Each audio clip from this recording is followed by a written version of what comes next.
Hey guys, welcome back to the channel. Today I'm going to be reviewing yet another Stephen King novel, this one being Salem's Lot. So Salem's Lot is a vampire-themed horror novel that follows Ben Mears, a writer who returns to his hometown of Jerusalem's Lot, only to discover that the residents are becoming vampires. So it's been a while since I've reviewed a Stephen King book on this channel, since he is my favorite author of all time, and I've decided to review this particular book now because of the HBO Max film adaptation of the same name. Plus, I've seen all of the other adaptations, and I'll probably make a video about that as well. So, Salem's Lot was published in 1975 and is often considered to be one of Stephen King's strongest works to date. And personally, I had a great time reading it, and it is currently my favorite vampire novel of all time. So let's get into it.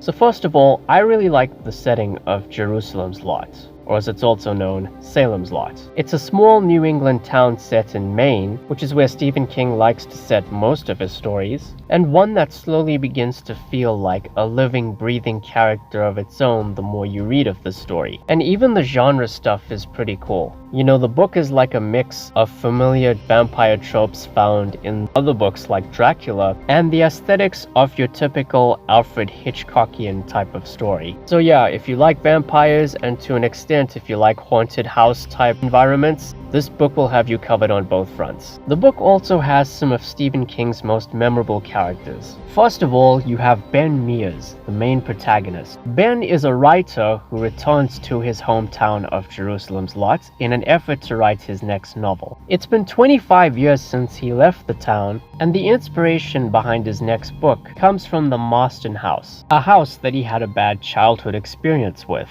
And there's plenty of other memorable characters as well, such as Matt Bark, Ben's former high school teacher, Susan Norton, a young college graduate and fan of Ben's who has ambitions of leaving the town once and for all, Mark Petrie, a young introverted kid who is one of the first people to become aware of the events unfolding. Let's not forget Father Callahan, a Catholic priest struggling with alcoholism, and of course Kurt Barlow and Richard Straker, a pair of Austrian immigrants who were in the process of purchasing various properties all throughout Jerusalem's Lot. The prose in this book is pretty much the same as it is in most of King's work, and that's precisely why it's so effective here. You know, third-person perspective, lots of POV chapters, detailed descriptions which thankfully don't go too overboard in this book, and it's all done to create a sense of unnerving dread and impending doom. And that's precisely what I got here. This book also does a good job in delivering the scares. You know, for something that was written back in the 70s, it holds up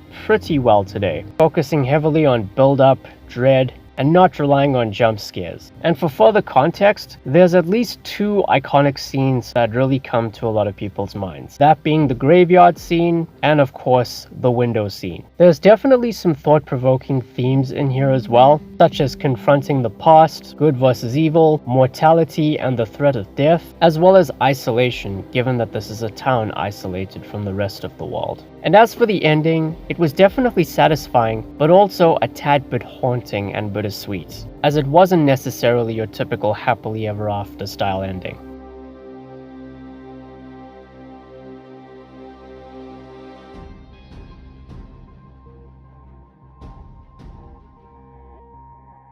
Now, the only problem I have with Salem's Lot is that it does get off to a bit of a slow start in the process of setting everything up. Some people may take issue with that, some people probably won't.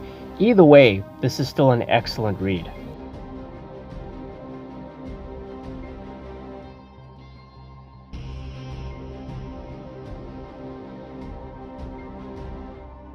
So yeah, those are my thoughts on Salem's Lot. Next time I'm going to be discussing the many adaptations of Salem's Lot, not counting the movie because that will be a separate video. So look forward to that very soon. Thank you all for watching, guys. Please be sure to like the video, share it, and subscribe. Ring the bell. Take care, and I'll see you soon.